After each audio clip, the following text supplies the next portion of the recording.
This is Nightly Business Report with Tyler Matheson and Sue Herrera.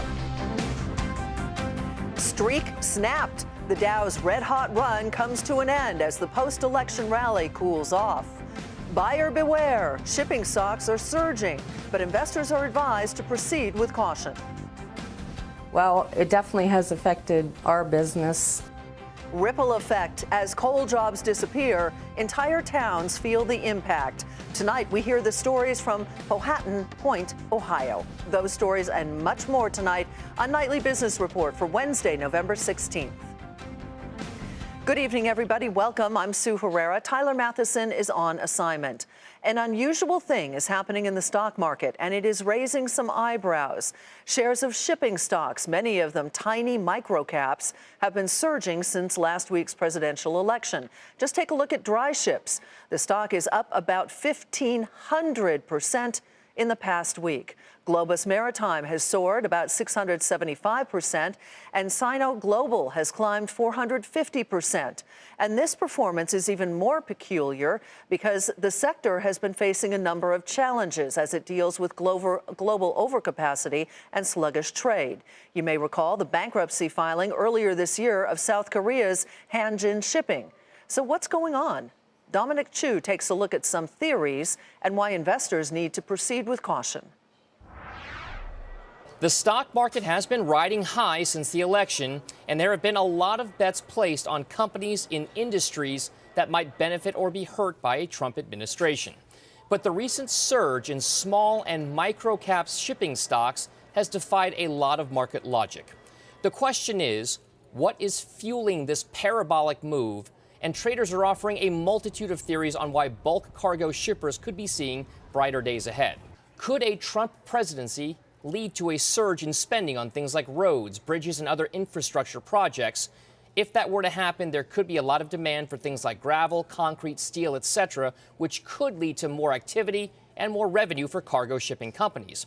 Others believe the move in some of these smaller market cap shipping stocks has to do with technical market factors, like traders rushing in to buy stock in order to close out possible bets on stock market declines. But buyers should proceed with extreme caution, even if you believe that the story is bullish for shipping stocks. Not much can justify a rise, in some cases, by 1,000% in a little over a week. The mind-boggling move isn't just catching the eye of traders. The NASDAQ stock market halted trading of microcap shipper Dry Ships early on Wednesday morning because it was requesting more information from the company about what's happening with its stock. NASDAQ said it would keep the trading halt in place until its request for information was fully satisfied. Dry Ship stock has traded below $5 per share just before the election and rose to over $100 a share earlier this week. It and many other bulk shipping companies had seen their stocks fall dramatically over the last few years, and many are still down a lot since their highs in that span, even with this big rally.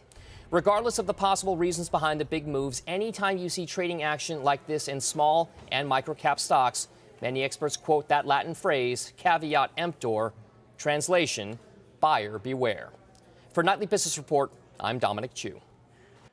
Michael Weber joins us now to talk more about what you need to know before investing in micro-cap stocks. He is Managing Director of Research and Senior Analyst at Wells Fargo Securities. Michael, welcome. Nice to have you here. Thank you for having me. Before we get to the potential pitfalls, what do you think is going on in this particular sector? You know, the degree of volatility we've seen in the past week it's been pretty extreme, even for a sector like shipping. You know, I think that what we're looking at here is it's almost a bit of a perfect storm. All right, we're really three things happening. You know, first, you get a Trump rotation trade. You get a lot of money put into riskier assets. And you get a bit of a retail bid into these stocks, so a lot of retail money flowing in that drives some short squeezes, so the outperformance accelerates a little bit more. And then most recently, we think we've seen basically the machines take over. We think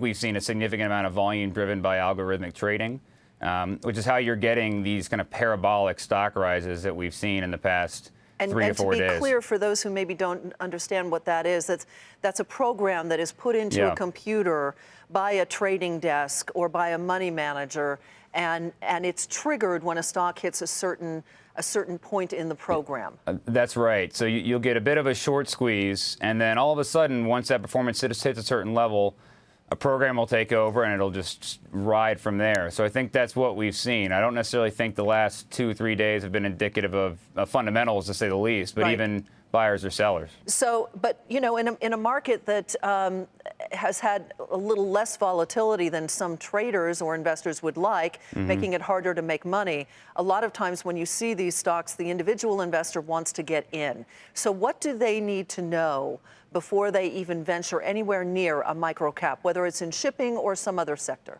Yeah, the message here is to be very careful, especially for names like we were talking about that have these parabolic pricing moves. As little as a month ago, we were talking about whether these companies would still be in business. Now they're up 1,000%, 2,000%. So if you are going to look at those sectors, there are companies usually within those sectors that have solid balance sheets. It's a bit less like buying a lottery ticket and actually buying a company, and you're actually investing. So from our end, we really look at the balance sheets. We want to make sure that we can minimize our downside risk. If we're going to take a risky bet on a sector like dry bulk, which is easily the most beaten up and just most downtrodden of the sectors that we cover, we want to make sure that balance sheet is in really good condition. And I think most of the stocks you're seeing that are really off to the races here and having Right. these big moves are really the bottom of the barrel. So good old stock picking due diligence. Absolutely. Michael, thank you very much. Thank you very much. Michael Weber with Wells Fargo Securities. On Wall Street today, the Dow snapped its 7-day win streak as financials weighed on the broader market and a rebound in oil prices stalled a bit. The blue chip Dow index fell 54 points to 18,868. The Nasdaq added 18 and the S&P 500 was off 3. But the small cap Russell index saw 9 straight days of gains, its longest win streak since early 2013. To the economy now, where inflation pressures remain mild, according to the latest government report. The Producer Price Index, which measures the prices that companies receive for their goods and services, was unchanged in October. The reading was below the slight gain many economists had been looking for. And manufacturing output rose for a second straight month. Production at factories, which makes up about 75% of all output, increased 0.2%. Factories are starting to benefit from steady household spending growth and gains in the production of motor vehicles following a prolonged slump. But that prolonged slump is still being felt at the nation's coal mines, where production has dropped sharply and where jobs have disappeared. President-elect Donald Trump promised to bring the coal industry back to its former glory. And as Contessa Brewer reports, that resonated with voters. In tiny Powhatan Point, Ohio, the grind and whir of coal production sounds hour after hour. This whole section right here used to be a coal mining section. Inside a rural store outfitting energy workers, the silence is deafening. We try to ride it out. Like I said, in the past 6 months, 6 items in the whole section were purchased and we had to close it out. Coal's been on a steady decline nationwide. In the last 5 years, 30,000 coal jobs gone. The percentage of electricity generated by coal down to 31%, a 14% drop. It definitely has affected our business. Gina Ponzani runs her hair salon out of the same house where she grew up. As coal jobs disappeared, so did the extras customers were willing to pay for. Wives and of husbands that worked in the mines, they maybe have to cut the budget a little bit here or there. They might, instead of getting color, they might color it at home. Like many of her customers, she's looking for a change. Donald Trump campaigned hard here, and coal country in Pennsylvania, West Virginia, Ohio voted overwhelmingly for him. But independent experts say President-elect Trump may not have the power to keep his promise. In recent years, we've seen a perfect storm of 3 factors that have come together that have put tremendous downward pressure on coal demand. First, international demand weakened for American coal, though China has just announced a massive 20% rise in power produced from coal. Secondly, natural gas has gotten cheaper as production has climbed, while it's grown by 15% in the last 5 years. Coal production has dropped by 18%. I can handle that. I'm an American first. I can compete with natural gas and will, as long as we have a level playing field. Coal leaders accuse President Obama of stacking the deck against them with environmental regulation. They want Donald Trump immediately to kill the Paris Climate Agreement and to appoint a Supreme Court justice who will abolish Obama's clean energy plan. Mr. Trump has a mandate to carry out what he said. It's going to be difficult to do it all, but he's got to do it. He's not even officially in office yet, so yes, I hope they give him patience. But patience, like gear for the coal miners, may be in short supply. For Nightly Business Report, Contessa Brewer, Powhatan Point, Ohio. The decline in coal volumes has also hurt the railroads, which move that commodity from place to place. But there's renewed hope that the rail sector will get a lift from the possibility of increased infrastructure spending under the new president. Morgan Brennan has our story. Here at CSX's Bedford Park Rail Yard, 22 trains loaded with some 1,300 containers move daily on the equivalent of 26 miles of track. It is a huge facility and it is privately funded by CSX. It highlights the fact that the freight railroads already maintain their own networks, on track to spend $26 billion this year alone. But if President-elect Donald Trump comes through on plans to drum up $1 trillion in infrastructure spending, rails will still likely benefit, as connecting highways, passenger rail tracks, and ports get an update. But the biggest boon would actually be moving the building supplies themselves, increasing volumes at a time when rails have struggled amid a weak freight environment. We serve the industrial economy to a large degree, and when they win, we win. And there's opportunities here based on what ultimately the policies are going to be for potentially more spending, and that would obviously be helpful for us as well. But there are many questions that are far from being answered, particularly around trade.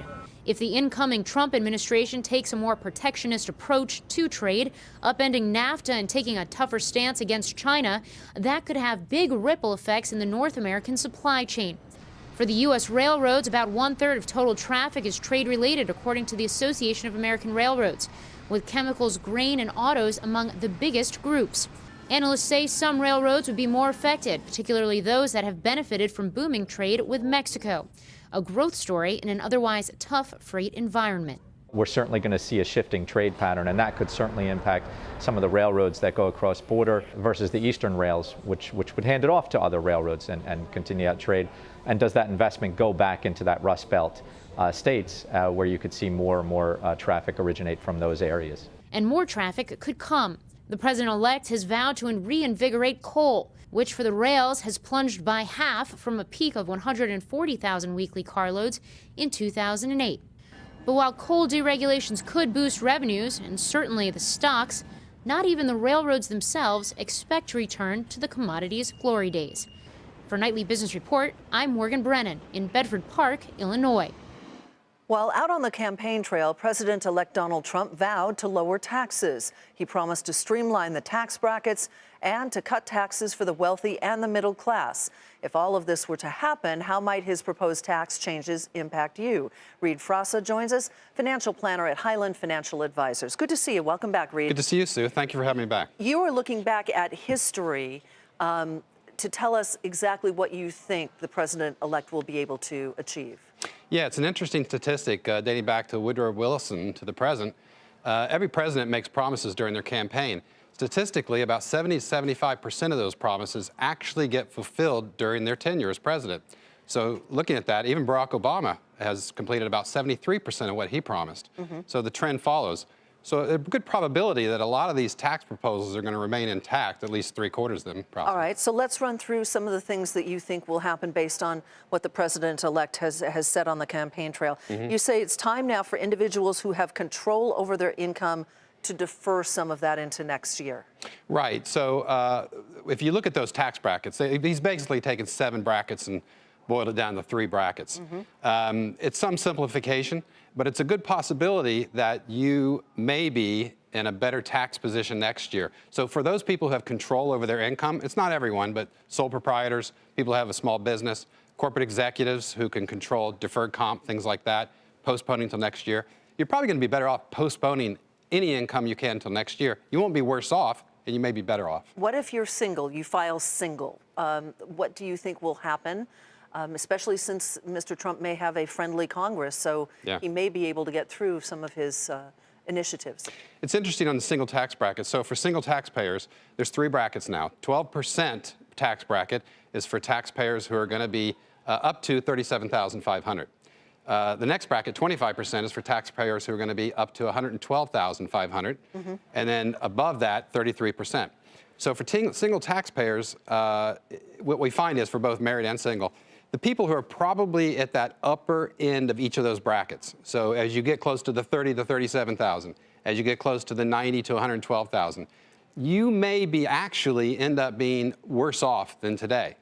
But the people, most of the people, it looks like they're going to be probably better off. And what about if you file married, or if you're married and you file jointly? What kind of a break might you get, obviously depending on your income? Yeah, so for those, there's a couple of things going on, especially as you get into the higher income brackets. The highest income bracket now is at $225,000, 33%. That's quite a bit of a reduction from that top bracket that used to be. They're also proposing to eliminate the alternative minimum tax. So there's a lot of moving parts to this, but for most people in that area, if you are married and you have income above $225,000, you're most certainly going to pay less taxes.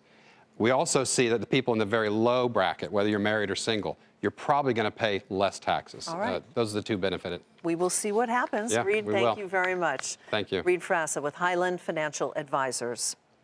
And still ahead, the big bet that 2 real estate developers are now making on a risky market.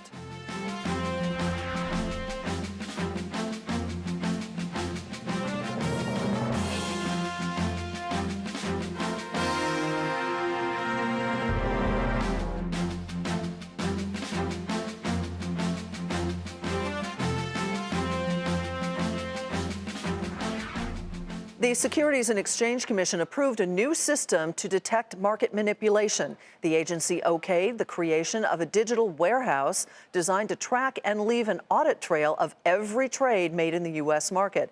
Officials say the system should be mostly operational by the year 2018. Facebook says it found more problems with the data it provides to advertisers and publishers that use its site. The social network miscalculated 4 metrics, including undercounting the number of people who watch an entire video and overcounting how much time is spent reading certain articles. Facebook and Google account for the majority of digital ad dollars spent in the U.S. Cisco said profit for the current quarter will be weaker than expected.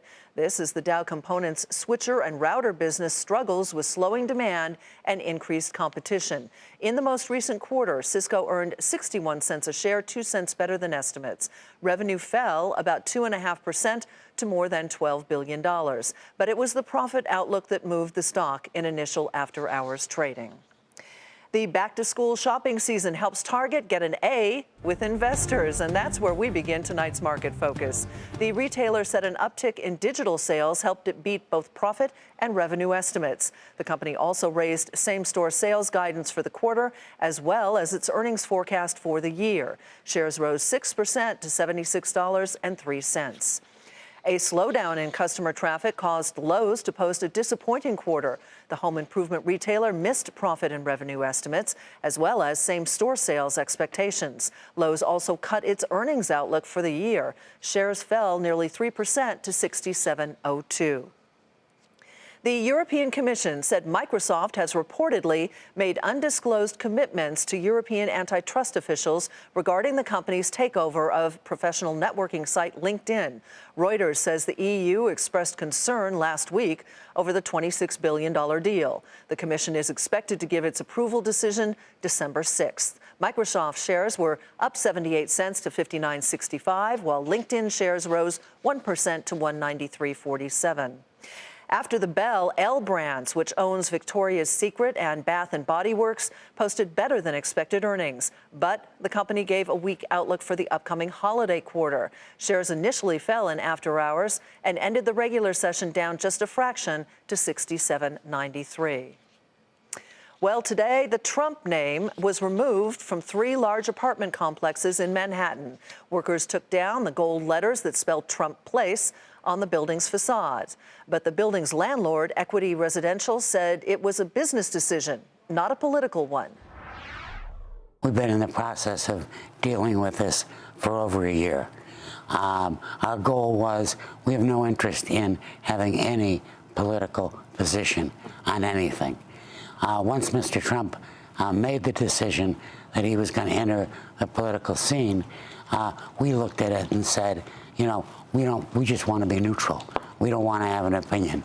And this was part of an agreement we had with him.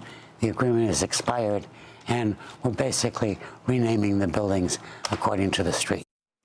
Sam Zell said the removal had nothing to do with resident protests as well to drop that Trump name. Two billionaire real estate developers, one from Cuba and the other from Iran, are teaming up for the first time, opening a luxury condo and hotel tower this week in the heart of Miami. Diana Olick talked to both men about their risky bet and that they're making on that Miami market, but also about fellow developer, President-elect Donald Trump.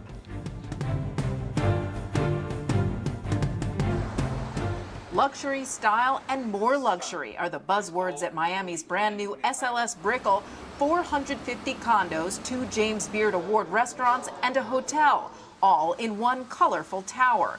It is the first collaboration for Miami's so-called condo king George Perez of Related Group and California-based hospitality mogul Sam Nazarian of SBE. I think he moves the centers of gravities of different cities with his projects, as he has projects all over. So as it pertains to us, it was one of our biggest, I think one of the biggest milestones of our company and me personally to have him ask us to work with him.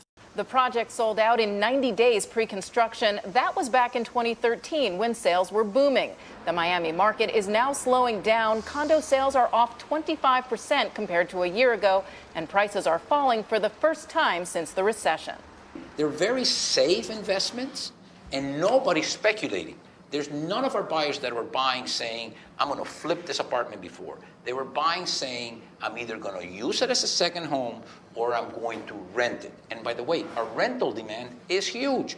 The project also sold out before President-elect Donald Trump was even on the political radar. At least half of Miami condos sell to international buyers, and the immigrant population here fuels not only real estate, but the workers who build it. George Perez is a Cuban-American, Sam Nazarian, an Iranian-American. The more we can be consistent in whatever path we take, and a welcoming path, because this country is a welcoming country. And I think from that perspective, I feel he's also, or has been up to now, in the hospitality business. I think he well understands the importance of investment in cities like Miami, in cities like New York.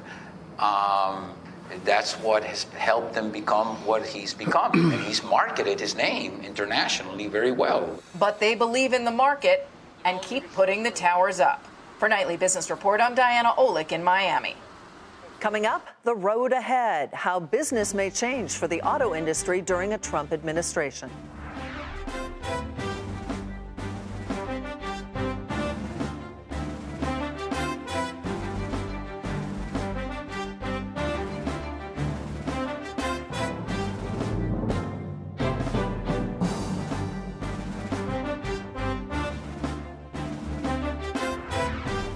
Airfares may actually fall next year. According to a report by American Express, overcapacity and increased competition among carriers could put downward pressure on prices. Short-haul economy flights could see 3% drops. Long-haul business class fares may decline by about 1.5%.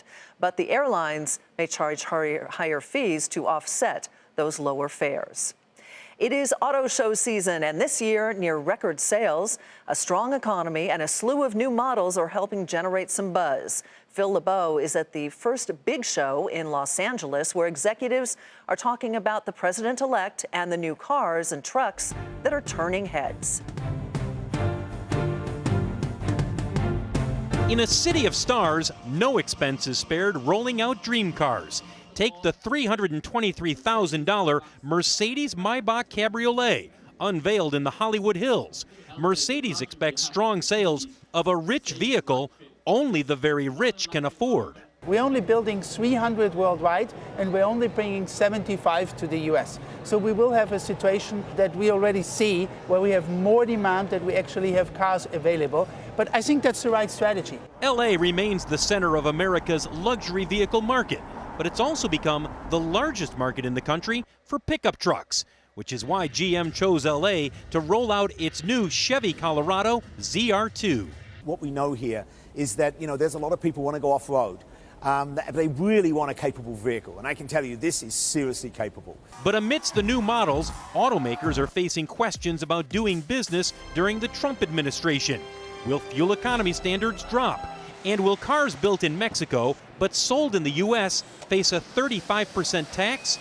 It's a move that could cripple auto sales. What the automotive business is it's an international business of parts and manufacturing and logistics and trade. It's an ecosystem. It's an ecosystem that works quite well in America. We make a lot of cars here. We make a lot of cars across the globe. And I think the ecosystem works. The consumer really isn't looking at uncertainty when it comes to the automakers.